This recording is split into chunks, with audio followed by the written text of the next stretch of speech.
ও নাচ গানের সাথে যুক্ত থাকায় মৃত্যুর পর দাফন পেলেন না এক নারী। নিহত সুবর্ণা আক্তারের মরদেহ দাফনে বাধা দিয়েছে চুয়াডাঙ্গার একদল গ্রামবাসী। গতকাল বিকেলে সদর উপজেলার দৌলতদিয়ার এলাকায় এই ঘটনা ঘটে। নিহত সুবর্ণা আক্তার চুয়াডাঙ্গার দৌলতদিয়া এলাকার বাসিন্দা। বুধবার রাতে ঝিনাইদহ শহরের একটি ভাড়া বাসায় তিনি আত্মহত্যা করেন। ময়নাতদন্ত শেষে বৃহস্পতিবার বিকেলে মরদেহ গ্রামের বাড়িতে আনা হলে দাফন নিয়ে জটিলতা শুরু হয়।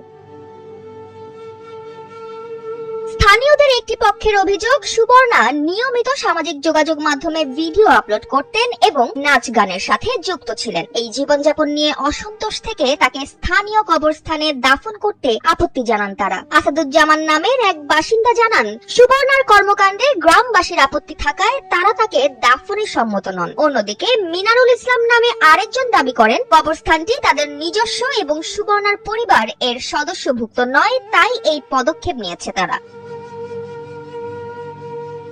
তবে পরিবারের পক্ষ থেকে এই অভিযোগ অস্বীকার করা হয়েছে। সুবর্ণার সৎ বাবা ইসরাইল হোসেন জানান, তাদের পরিবারের অন্য সদস্যদের আগে এখানেই দাফন করা হয়েছে। এখন হঠাৎ কেন কবর খুঁড়তে বাধা দেওয়া হচ্ছে তা তারা বুঝতে পারছেন না। পারিবারিক সূত্রে জানা গেছে, দ্বিতীয় বিয়ের পর দাম্পত্য কলহের জেরে সুবর্ণা আত্মহত্যা করে। রহমান জানান, স্থানীয় জনপ্রতিনিধি ও গণ্যমান্য ব্যক্তিদের সঙ্গে আলোচনা করে দ্রুত দাফন সম্পন্ন করার চেষ্টা চলছে। বর্তমানে পরিস্থিতি নিয়ন্ত্রণে রয়েছে।